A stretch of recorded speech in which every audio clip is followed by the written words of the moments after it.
Yo, this is the I Am Next show. Myself, Mr. I Am Next. LaShawna Rose in the building, and we got Levelle London inside his house. Woo! Yes. Hi. How are Yeah, you? man. How are you? How's quarantine treating you? It's good, man. It's all right.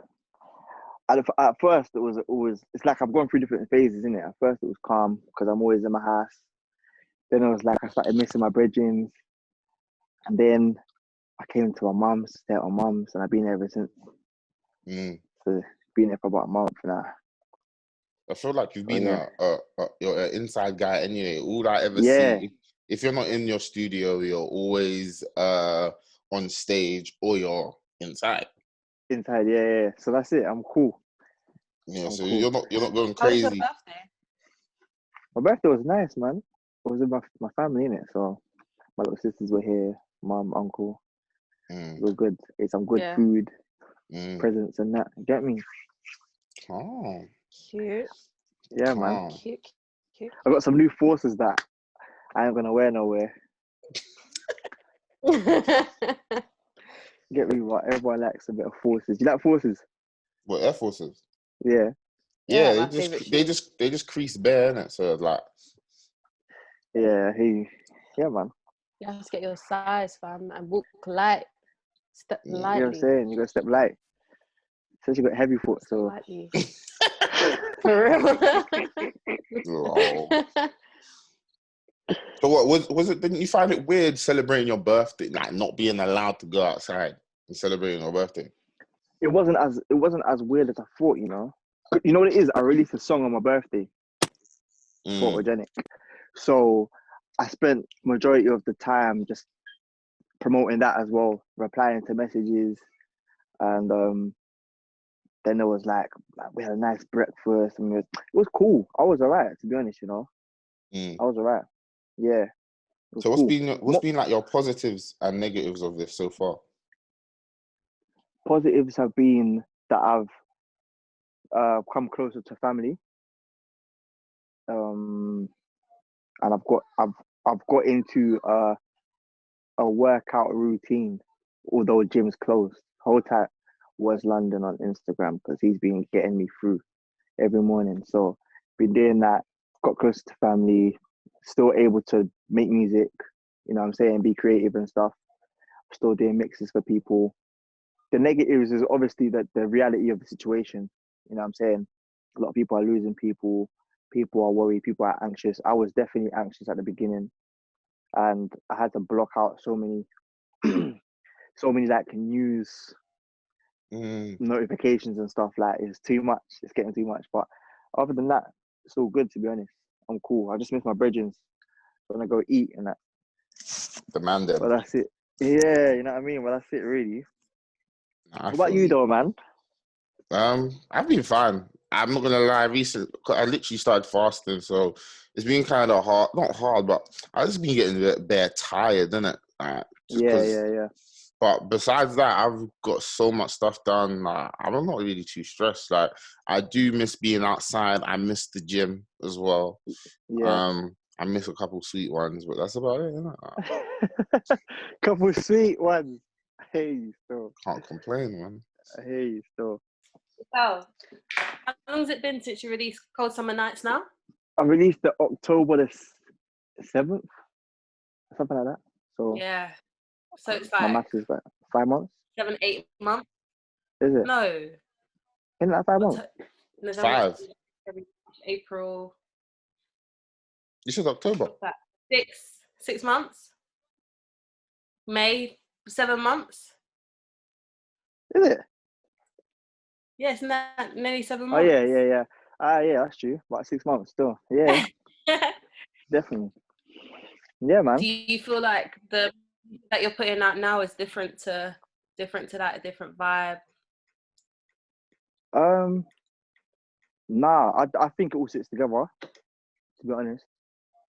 I think Yeah. that yeah, just in the way that I deliver my music, I kind of still make it gel together. Like I found my sound in that aspect. I haven't gone too left with it. So yeah, it all goes. I feel like you've always known your sound. It's just that right now it's more just developing and enhancing it and fine tuning it. Yeah, man. Like from since I even not from like way like 10 years ago, but you already had a sound that you had, and you just literally been fine tuning it bit by bit by bit by bit. So and also, as much as like I want to be in my own lane, I've also kept up with the times as well. So I'm always tuning it to that as well, in a sense. So yeah. Facts. So what? That was the last release, right, with the label. Yeah, cool. So that was the only release. No, so yeah, that was the last only release of the label. Yeah. How was it working with a label and being in that kind of space? It was a shock to the system because I am a person. I'm the kind of creative that does everything. So I can make my artworks. I can co-direct the videos. I make all the songs at home. I produce them. I mix and master them myself and all that stuff. And I was, before in the deal, used to just making songs and putting them out when I feel like it. But when you get into the situation with a label, it's very much more business, and there's more people involved that have to like tick off a list of things that are ready before a song can even go out. Do you get what I'm saying? And like I might make a song that fits a time now that I don't know what example to give, but I can't release it straight away because they need like a certain amount of time to put it in for playlisting, to get the blogs involved, and then there might be a period of time where it's festival season and everyone's gone to Texas, so they can't send it this time. They got to wait 4 weeks, and then this person's gone on holiday.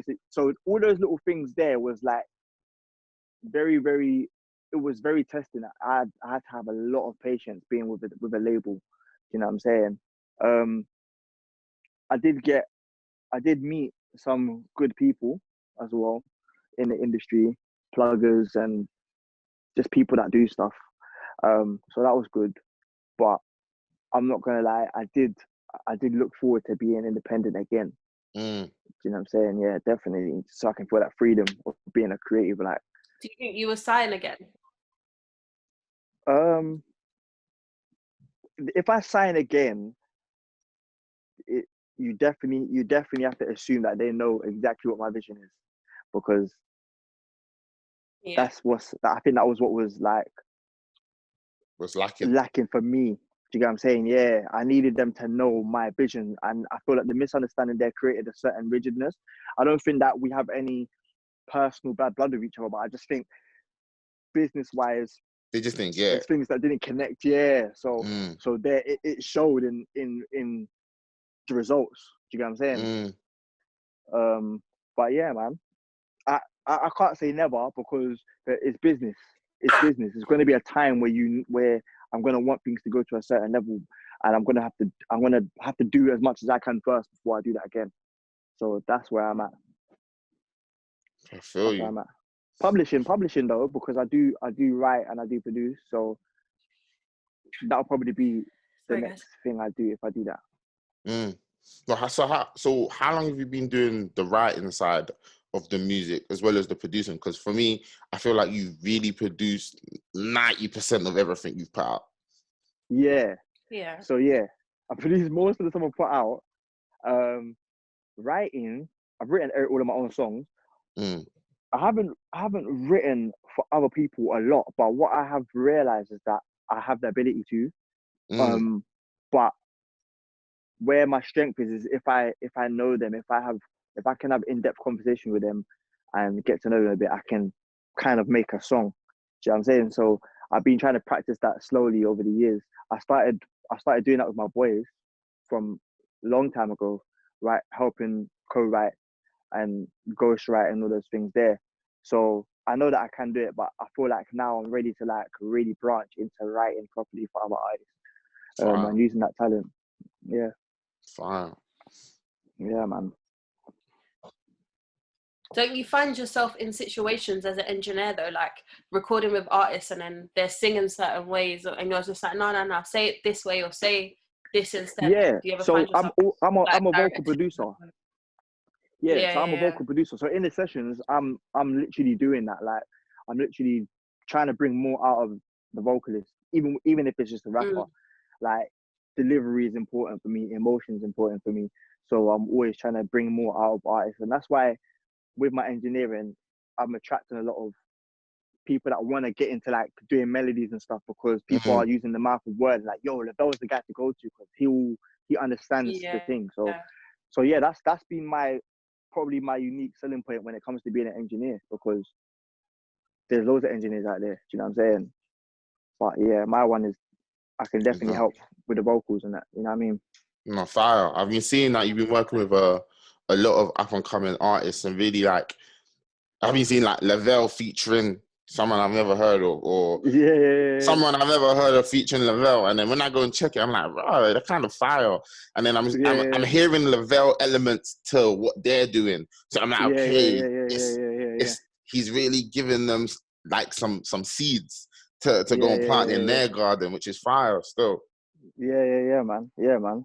That's what I'm saying. Like, Fran's probably one of the people you're talking about as well. Fran is like, he's someone that came to studio 2018, and I was just like, yo, this guy, he's never made a song before, but for his first song, it's kind of like he's got a gift. So I was like, yeah, I want to work on that with you. Do you know what I'm saying? And since then, we just grew closer and closer, and it was just about the vibe. I'm quite picky when it comes to working with people.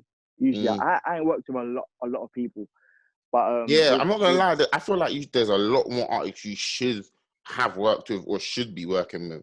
Yeah. But do you know what it is? It's one of those.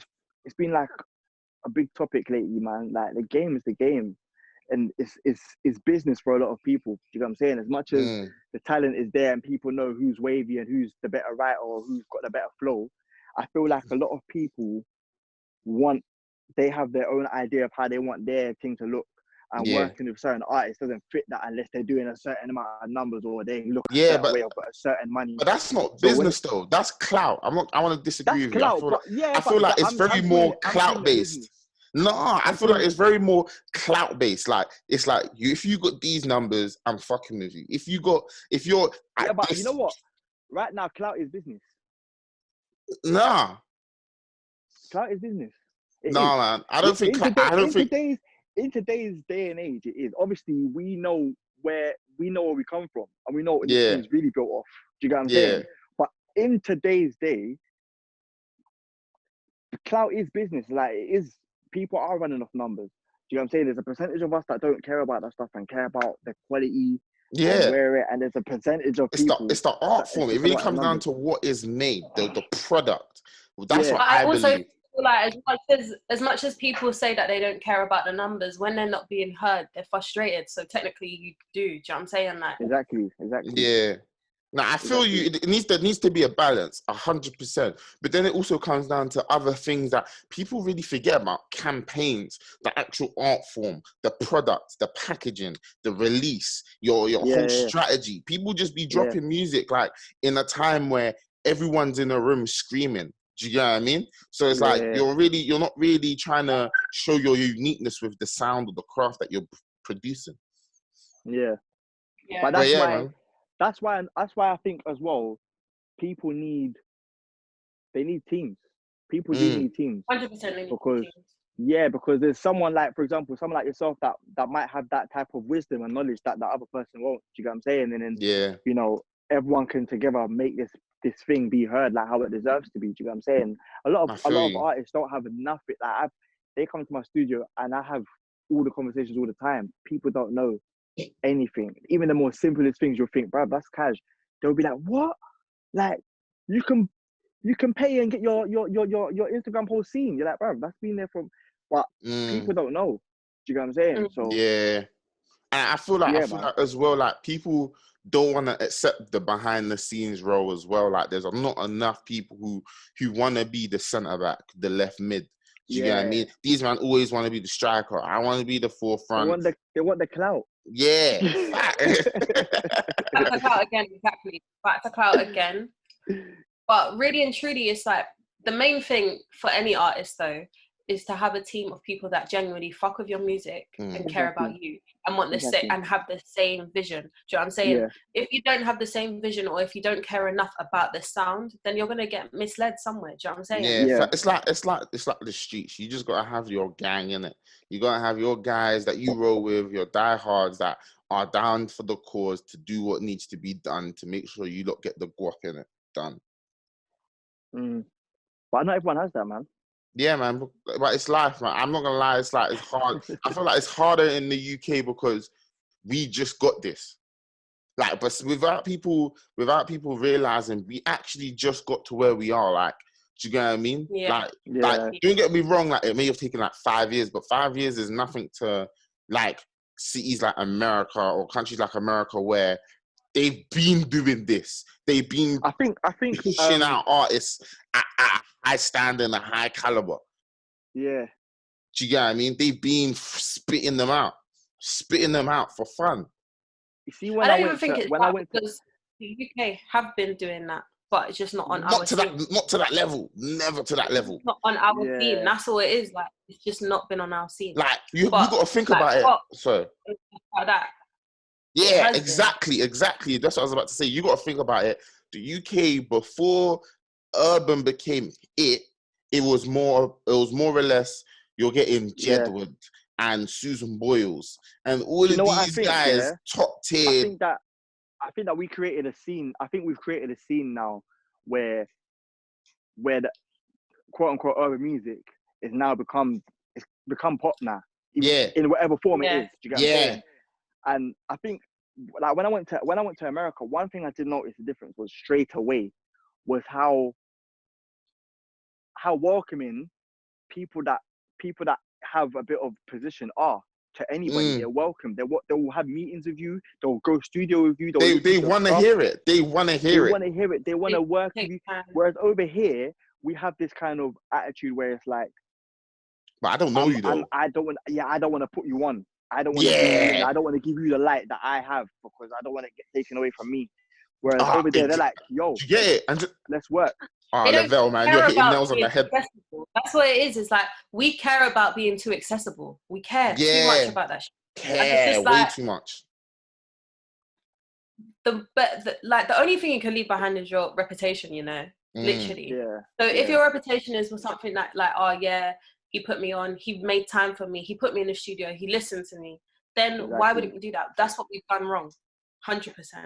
Yeah, man. The problem is, the one problem that I've experienced is being that kind of person is that there's not enough like that. So it kind of can work against me at the same time because not enough people are normalizing that. So now it looks like, now when I go out of my show and I try to be like, I don't know, open towards other people and I'm not receiving the same energy, I start thinking raw. So then I turn into what I don't like.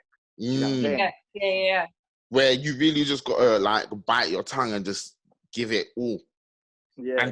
And it's gonna come back towards you anyway. Do you get what I mean? Like, yeah, man. That's what I think. 100%. Yeah, man. So explain, like, or not even explain, like, tell us about your relationship with Frank, Ekwa, Shocker, and Ambush. Because I remember Frank being around you, then Shocker, and then I remember coming studio and Ambush came out and he was in studio with you lot, and I was like, who's this guy? But then I remember Frank was screaming Buzzworld for years back, and I was like, this is all mad. And then it started to connect together, and I was like, this is kind of crazy. All right, cool. Frank, and I'm going to start with Frank and Ambush. Okay. I'm going to start with Ambush. I've known Ambush since I was about 5. Do you get what I'm saying? We grew up the same estate, which is across the road right now. His older brother was a year above me. We went primary school together, everything like that. We all went to the same nursery, same primary school. Like, it's all in the same estate. So we all grew up together. Do you get what I'm saying? He became Ambush. I was already doing music as well from young. Frank moved to the ends year 8. So I've known Frank since about 11, 12. So he wasn't doing music. He was he was a grime artist. How everyone was a grime artist back in the day. But do you know what I'm saying? That was the phase for Frank. In 2012, he started freestyling. Like I had a studio set up in the trap, and he started freestyling all the time. Like, we was like, yo, this guy is hard at freestyling, you know. But it became a little hobby. Like, yeah, let's go to the block and freestyle. And Frank used to just freestyle with the rest of the guys. The rest of the guys would be like making it funny, but Frank's raps were proper good. Like, you're making sense, bro. Like, you're saying bare bars. Like, say it again. Oh, I forgot. So I said, you know what? I want to start recording you. And then that's how that happened. I started recording Frank. Like, he was the first person I started engineering for ever. Do you know what I'm saying? Like, I want to start recording him. Like, and then literally just over the years, that was 2012. So over the years, he just carried on. 2015, we did Sex in the Room, produced the song, did a Hawk. Frank came to the studio and he freestyled the tune. Wow. That day he came to my house, we were supposed to go to the gym. And when he came to my house with his gym stuff, I was making that tune in it, the beat, and I had a little hook. And then I said, Frank, jump on this. So if you listen to the track, the first line of the track was, I was supposed to go gym. Yeah, what? Freestyle. You know what I'm saying? So that was that tune in Sex in the Room. And so Frank's just been, yeah, man. We did a performance one time. His first time performing with me was at your show. Is it? At your show. I saw it was your show in Rich Mix. I did a song. Yeah, it was probably what. I did a song. That's the first time I ever saw you guys. That's the first time. Yeah. I did a song called One Night, and Frank came on stage. I'm sure it was your show. Frank came on stage and smashed it to pieces. Like, I was looking at him like, what? He's like slapping the table. Yeah, I remember that day. That was crazy. Listen, all the man was looking at him like, what? Like, are you crazy? What? Like, are you a star or something, bro? What's wrong? What's going on here? So from there, that was Frank Ekwa. Like, we just made his name up like the week before. Wow. You know what I mean? Like, you know what I'm saying? So yeah, man. Shocker. I've been a fan of Shocker from he was in Marvel Boys. Yeah. Yeah. So again, like I said, I started from grime. So I was a fan from then, like early 08. You get what I'm saying? And I always wanted to work with him, Double. And there's this girl called Annie that we both know. 2015, she finally like got us to kind of speak. She introduced us. I sent him a song and stuff. He was like, all right, cool. I'm feeling what you're saying. But he came down and we linked up. But from there, we just been tight, like literally tight, because we're on the same vibe and the message. We're on the same thing, like in life, like as people as well. Not just on the music thing. Like, oh, we both like being a bit spiritual. Let's just link up. Like, as people, we're both like really similar. We've had similar experiences and stuff like that. So we just clicked and we did an EP. So yeah, Against the Grain. That was an epic EP. Yeah, and I produced. That was another thing that tested me in my production as well, my writing. So yeah, man, that was sick. Speaking of like spirituality and all of that stuff, talk to us about what it means to you, because obviously we see that you are spiritual. Even in your lyrics as well. Like numerology. What's it? How do you say the word? The numbers thing. Numbers. Numerology. Yeah. All of that. Yeah. There we go. That was a struggle. Couldn't get out. Yeah. Talk to me about that. I want to know more. I just pick your brain a bit. I just think that as humans, we're physical, we're mental, and we're spiritual. You know what I'm saying? That's just a given. Whether you have, I'm in a meeting, sister. Sorry. Whether we have a religion or not. Do you know what I'm saying? There's whatever your body's run on is spirit. Do you know what I'm saying as well? So I just believe that in it. I don't even believe that. I know that. Do you know what I mean? Yeah. But I've also been brought up with a lot of books and a lot of knowledge and teachings from my dad, because he was really into. He's a publisher. He's a teacher. He's also into music as well. So I get a lot of my stuff from him from young. So I think I was always a bit more ahead than my peers in terms of knowing about spirituality, just because of that. And obviously growing into an adult, I embodied it even more. And did my own research even more, because I just want to. I'm the kind of person that I want to master myself in all ways. Do you know what I'm saying? So I think that is in itself what spirituality is about as well. Just self mastery. You know what I'm saying? So that's just it, man. With So do spirituality, you you can consider talk yourself forever. So it's mad. Empath, yeah, I do. Although, you know, we don't like being put in boxes, but I do. Yeah.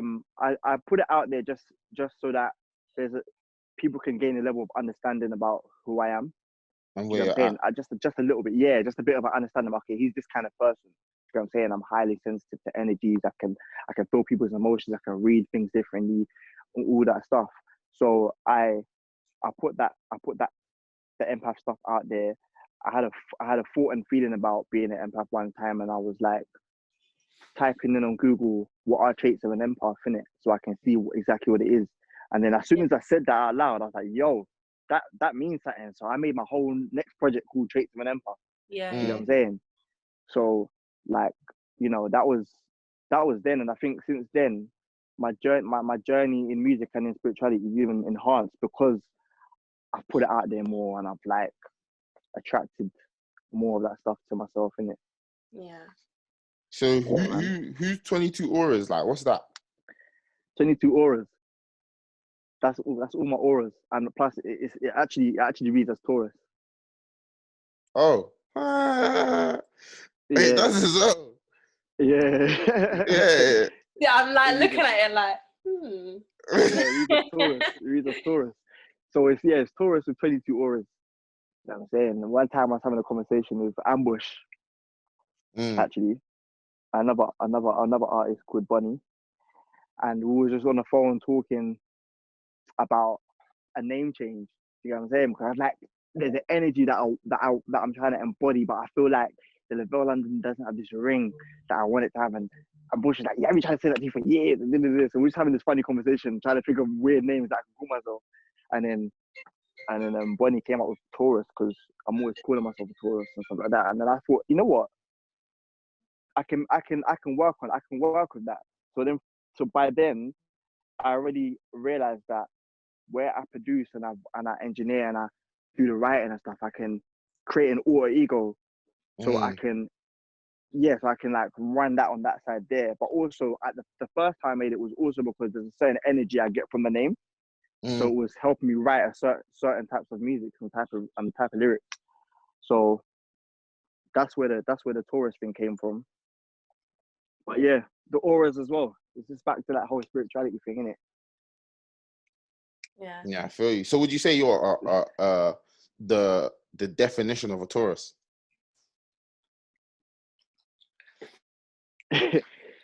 Yes, but I feel like you are though.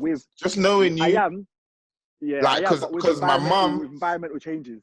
yeah, because my mum and my dad are both Tauruses, and like I know you lot are like, oh, Yeah. bruh. It's like my sister's a Taurus, and like I feel like I'm surrounded by Tauruses all the time. Always, you just appear. You lot are just like in a herd and that. You just appear. Do you know what it is? You know what it is about Tauruses? I think everyone needs one Taurus in their life just to hold them down a bit. They're loyal. They're loyal as hell. Yeah. Loyal. But they're jarring as well, because if something goes wrong, they're strong head. Yeah. You lot are jarring as well.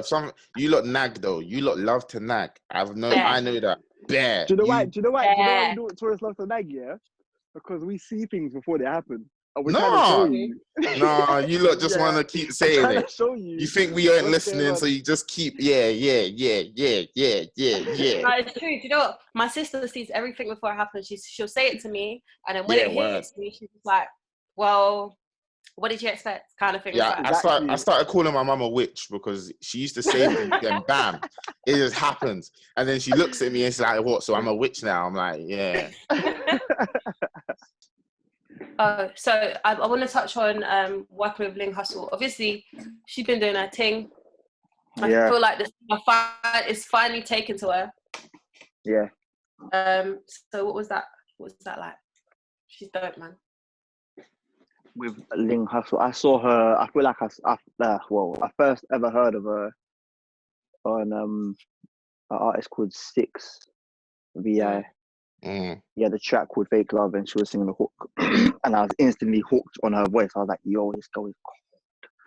Boom, followed her from there, and then she started doing like singing videos on her Instagram and stuff, and I was like, yo, she's hard. And then she went viral. She did a Surface challenge, went more viral, and then I just couldn't hold it. And I went to message her, and I was like, yo, you're hard. Like, I'd love to just get in. Do you know what I'm saying? On whatever vibe. Even as an engineer, someone that can vocal produce or do a song, whatever it is in it. I just like, you know what I'm saying, I think you're hard. She was like, cool, that's sick. Like, I could tell you do your thing, innit? And then I think it was Nipsey's passing. Nipsey Hussle died. And she had a song that she wanted to record. And she just started messaging me, yo, I need to come studio. I need to record this song. Like, you have to do it. I was like, right, okay. Like, then from there, we just been working. Like, I've been her main engineer since then still. So, yeah, man, just been recording her, giving her harmonies. She's a Taurus as well, so she's like, to work with her, you have to be on point. Yeah. You know what? Yeah, I didn't know she's a Taurus, but now you said it, like, see it. She gives me Taurus vibes. Yeah, 100%. Yeah. She keeps me on my toes, man. Ling Hustle. Oh my days. Even now, even talking about it, I'm thinking, what have I got to send her now? Like, she might have seen this and be like, look at you. But yeah, man, she's dope. She's dope, and we actually work well together. She's definitely gonna get there. The chemistry, the music chemistry that you lot have on Do the Maths, like you can hear it. Yeah. Do the Maths as well. That was even that. I was like, I remember I made that song, and I called her and I was like, I want to send you something, but it's not something you've done. Like, it's not a style that your listeners are used to doing, innit? She's like, what are you gonna send me, man? Is it gonna be shit? I don't want to laugh. I was like, nah. I was like, look, just be honest with it. She goes, send it to me. I sent it to her, and she called back like, yo, this is dope. Like, you know what I'm saying? So next studio session she had, after she recorded her stuff, I was like, yo, man, you want to do this? This girl writes like a machine. She just wrote that 10 minutes. You know what I'm saying? Did her verse. It just worked. I was happy. Song came out. You know what I mean? I was that. Any music videos? Not with me and her? Mm-hmm. Nah, man. Lockdown, innit? Lockdown, man. Do the FaceTime video, innit? Nah, that track deserves more than that, man. That track deserves more than that. It needs to be a bit cinematic, that one. You know what I mean? When did you know? When did you know, like, this was what you wanted to do? When did you realize, I'm good at this? 2010, really, when he made Pull It Back.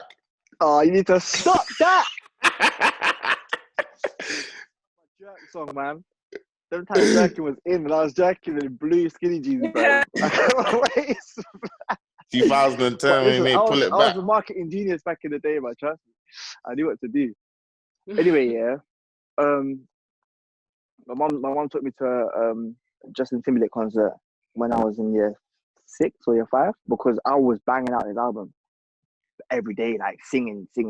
And then I always liked music, you know. I was one of those kids that listened to Michael Jackson, and I've got a typical R&B singer story. Do you know what I mean? Oh, I love Michael Jackson.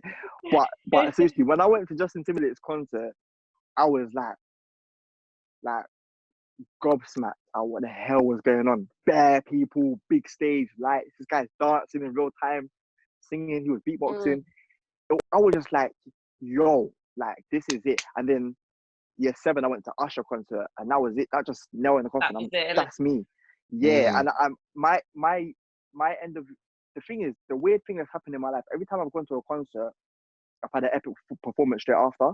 So when I went to the Justin Timberlake one, my end of year playing year 6, I was singing a blues song and dancing, like, and then it was just mad. Yeah, year 7 was the same. Like, I went to the Usher concert, and then I became an MC, which I don't know, but music was always gonna be the thing I do, because I just did it naturally. I didn't get taught. I had like courses and stuff that I would join every summer because that was just a hobby for me. But I think it was just one of those things that was just what Levelle does. If there's a little kids party, I was the one they were pushing to dance. You know No, what I'm saying? yeah, Like, that you're that Yeah. kid. yeah, The I was kid who that just kid. goes in the middle and does it all. Yeah, I was just doing all this breakdance, no feet, like just break. Just doing all this. No. Yeah, that was me.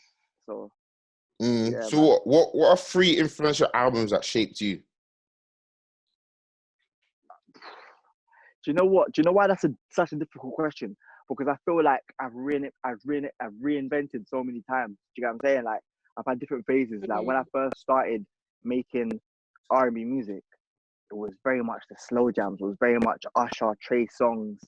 It was a bit of MJ. Do you get what I'm saying? Like that were my influences at the time, and it reflected heavily in the music. Yeah. And then I had I had other phases where I was like, I feel like everyone in UK had the same phase where they didn't know whether to say grime and urban or go pop. And then there was like the Tyre Cruises and there was the Oopsie Daisies, Chipmunk, and it was that era of time as well. So I was listening to like Will I Am and I don't know, and deeply listening to them as well, like really loving the music and embodying it. And then I will skip all the way to now, where it's like I noticed, I would say 2014, music became a bit more free, where where people like J Hus, for example, were showing that Timbo, J Hus, Sneakbo, they were showing a different light in terms of how free they were with their creativity, like using accents, like a hood rapper like Sneakbo was rapping about girls in a certain way and making it fun. Yeah. Like I feel like I've been doing music through all these different eras, and I've evolved with it. Do you know what I'm saying? So I can't just name a top 3. It's like for each era, I can name one. What would you say you're into now then? Right now, I'll be honest, I listen to myself mostly, but then I just keep up to date with whatever's happening. Do you know what I'm saying? So I listen to kind of most of the new rap hip hop songs and the new R&B stuff. I will take a listen, and a lot of the UK stuff I'll take a listen, but mostly just listen to my own stuff. But and whatever's the latest album that everyone's talking about, I'm just gonna be bagging it out like everyone else. That's just me. Yeah, I like it. I like following what's going on.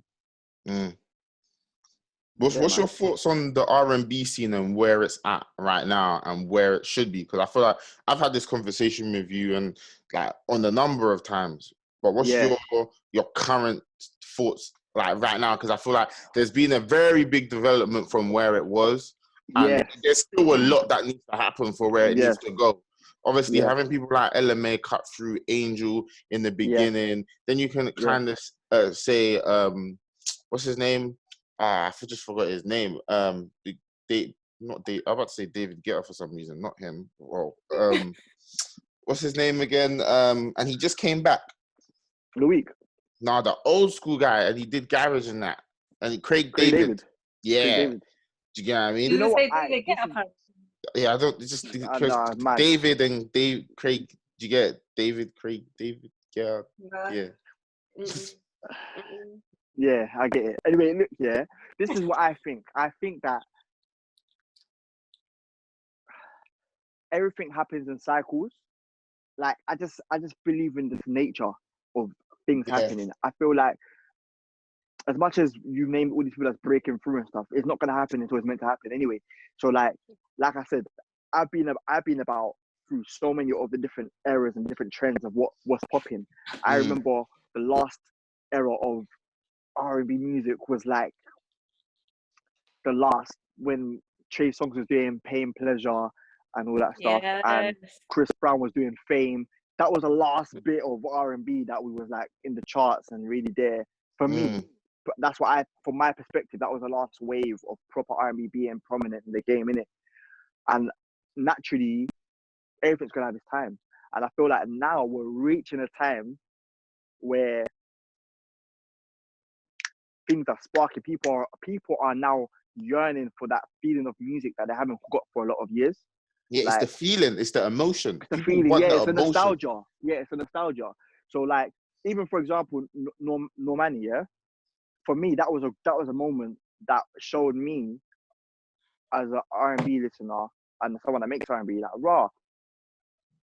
She in a video, she's wearing a top that says 1996, so it shows me that she's quite young, but the whole video references 90s and 2000s R&B. Yeah. Do you get what I'm saying? The whole bit of the song and the video, it was just like, she's referenced like the basketball court scene was like a J-Lo thing that was J-Lo would do with Ja Rule back in the day, and I was just like, okay, I feel like R&B is slowly making a comeback into the ears of everybody. There's people that love R&B, haven't stopped listening to it, but in terms of it being played in the charts and popular, I feel like popular how it was before, it's coming slowly. In terms of UK, I feel like we have to be careful with what we're trying to fight against, because we have the UK R&B artists have the potential to just all come together and make a scene and just make it pop. And then, but also I feel like there's no point in us trying to get everyone else to listen to and give attention to the R&B crowd, because there is a bit of a division. Do you know what I'm saying? There's people that love drill and love all that other stuff and I'm not really going to scream the R&B stuff. Do you know what I'm saying? But then there's another thing of like, the stigma of, oh, you got to leave UK and go to America to do R&B, and I feel like we have to be careful with that, because what do you think of that? I feel like we have to be careful, because on one hand I totally understand it, just based on the examples I gave earlier on about how producers are, but at the same time over here there isn't a problem with that in the R&B community. When I actually deep it, the producers are blessed, the artists are blessed. Like, we don't. The only reason why people say we have to go to America is because of the attention that the music itself gets. Do you get what I'm saying? But what I'm saying is, if everyone was to, if there was more unity, like more like we need to just enhance the spark that we you know what I mean, that's happening. That boils down to a lot of radio though, like R&B on radio and how it gets played. Yeah, 100%. 100%. But I also feel it's not the time. It's not time for that. As in, like, people want to be ratchet. Do you get me? People want to do big dick energy and all this shit. Regardless of that, people are always in love. People feel love, fam. Like, but that's not. But I feel you. But that's not the forefront. Like, the way people like R&B currently is in waves. Like Bryson Tiller, Summer Walker, Drake will do it occasionally. And you know what? That's not even a wave, because they have been consistent. So like, if it wasn't Bryson Tiller, Summer Walker. One thing I will say is that as a writer, one big thing I've noticed, that the type of R&B that we are talking about is not the same R&B that's here now. Although it sounds the same, the subject matters are not the same. Like, back in the day, it was really about love. That's what I mean. Like, people ain't trying to show that. In our community, we ain't really trying to do the love thing like that. But that's why it's not really about love, though. Do you know what I'm saying? That's why it's not really about love now. It's more about being a hoe and fucking. But that's what I'm saying. That affects why the R&B that we want to make ain't getting attention, because people ain't really trying to feel like that. Exactly. There's so much of the other shit being pumped into their face as well. But I feel like that's where it is. That's why I'm saying we have to be careful with it, because look at this. The biggest R&B track was called "Booed Up." So it's not like it's not possible. It's just that we have to be strategic. And how you market it, the way you put it through, man. Because it's the time. It really comes down to the times. Like, love was a thing that I feel like not way back, but in the time of the R&B world, it was, everyone was talking about love. Everyone's trying to do like couple goals, and now is get rich, get the bust down, and fuck niggas and fuck bitches. If we can make love sell, that's when it's gonna pop. Yeah. It's the time. Love ain't just selling right now. No one cares about love right now. Everyone's trying to be lit. Yeah. Maybe you. No, but in the general public, everyone's either trying to be lit or drilling. Like all the songs that are popping off right now is bitch, I'm a fat. Give me lit. Yeah, and you know what it is. Do you know what it is? Another thing that is crucial in what we're talking about is the age group that's giving the things attention. The young people. It's the young people. They are the ones that's really not trying to do the love thing, you know. Yeah, but they don't know. It's because they don't know. It's not being taught. We're in our 20s, mid-20s. We're like, yeah, man. Like, now we can still groove. I still want to love on someone. But the youngers, they haven't grown up when it was popping and then lost it like we did. Yeah. They've not even experienced that. And you know what it is as well? The influences aren't there. Like, you don't have My Wife and Kids. You don't have Fresh Prince. You don't have these programs, and you're not seeing these things in media. Like, you get it. It's not the same. Like, it's not. Same. All the narratives are savage. There's no narratives out there that show, like you even said, My Wife and Kids, they'll have a feature and get an R&B group in the show, like singing at someone's wedding and stuff. Like, they'll incorporate in the thing. But right now we haven't made spaces enough for that, and we all have to come and make that happen as a collective if we want it to happen. But I won't lie and just say it's not just down to R&B musicians and artists. It actually comes down to what's going on globally, the world. Do you get what I mean? Like, things need to change in television. Things need to change in sport. Things need to change in fashion. Like, all of these things are influences of music, of culture. Do you get what I mean? So until things change but you know what?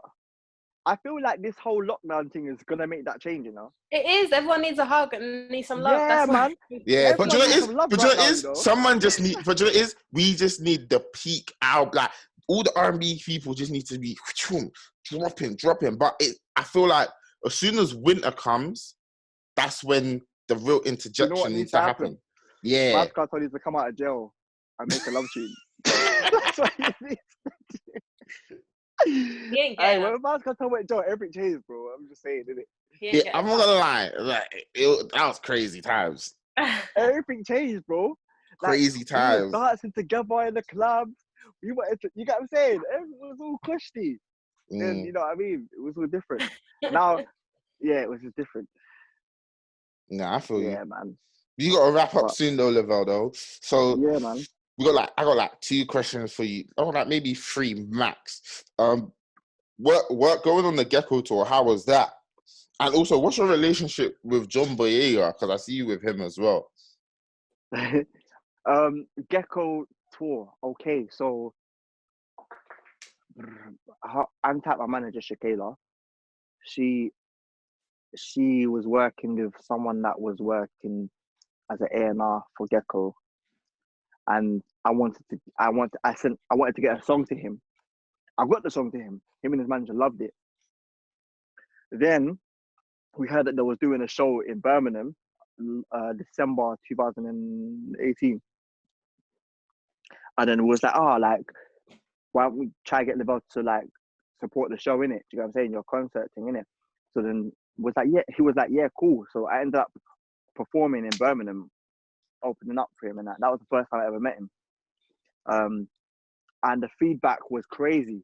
Like, his fans and that were following me. Like, why are you not gonna do a song together? And rare. He said to me that he might be doing a tour.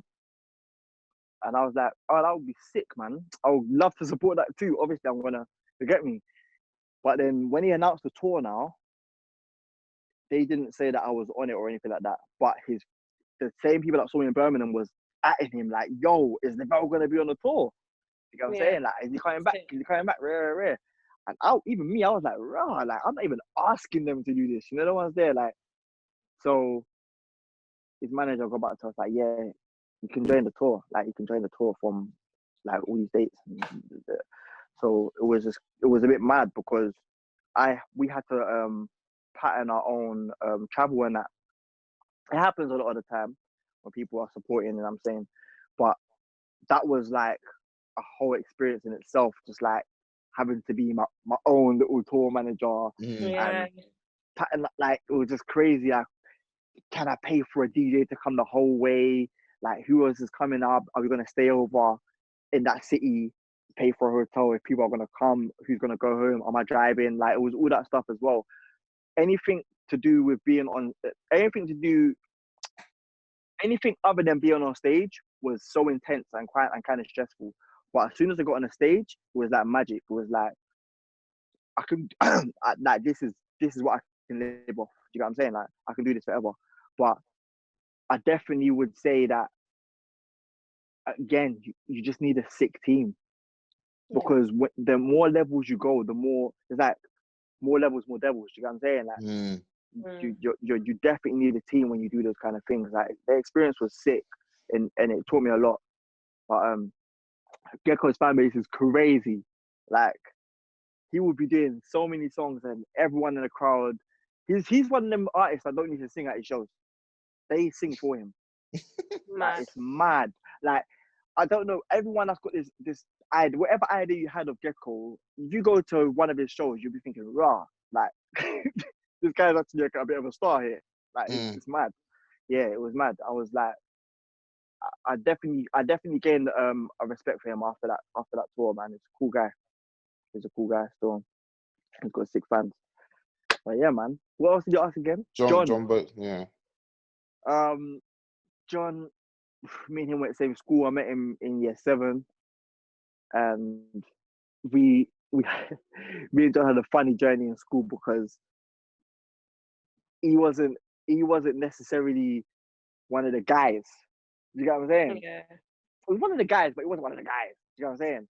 But then I saw him out of school. You know, when you see someone out of school, you have like a different connection. Like, oh, you go to my school. Like, oh, we did it. So he was doing some drama, some theatre thing, like acting and stuff. I was like, no, this guy is like, I know he was funny, but he's really on this acting thing. Like, this is like year 7, year 8.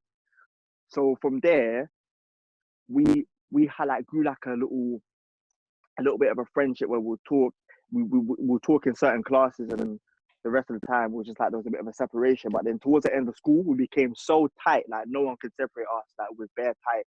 And yeah, like, we went to the same college in the end. He did performing arts, I did music, like, and we were just literally telling each other that we're gonna make it in it and both what we want to do. And he's got to where he's got to, like, you know what I'm saying. And he's still like true. Do you know what I'm saying?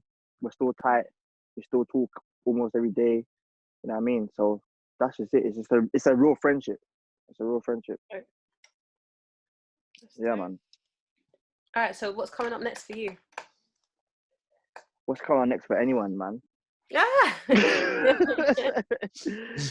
I've got so much music there, man. Like, it's just I've recently completed the terms of the deal, so the tape being out and stuff. So it's like I'm free to release the songs I want to release, but obviously it's an awkward time at the moment. You want things to come out in a certain way. You've had ideas about them for all these years. So I'm just trying to be strategic. Do you know what I'm saying? And also, I just want to have fun. That's another thing. Yeah. I just want to have fun and be free. So there's loads of music there, and I'm just gonna go with what feels right in terms of releasing them. But most importantly, staying consistent, because that's important right now. Consistency. So Photogenic's out now, and the Do the Massive Link Hustle's out. Code Someone Nights is out, but there's definitely more to come. Yeah, man. You know, Levelle, you're one of the few people that I get really excited about, because I feel like you're a rock star and like the world's gonna see it. Oh, thanks, man. For real. Thanks, man. So I'm excited for you. Hopefully this lockdown doesn't last too long, so you can get back to being your true creative self. Yeah, for real. I need to I want to live a little bit of a life so I can write about some more stuff. Everyone's saying that, like, I don't feel inspired. I can't write nothing right now. I need to live. I'm inspired. I'm ready. See, when I step outside, that's how I feel. Like, I know what I'm doing. I'm hungry. I'm ready to go. But just in terms of writing specifically, writing, it's a bit of it's like a instead of a writer's block, it's like a human block. Yeah, it's weird. It's weird. It's like, yeah, man. But, I feel you. Go. Yeah. I feel you. But yeah, this is the I Am Next show. Big love to Levelle London. Myself, Mr. I Am Next, LaShawna Rose.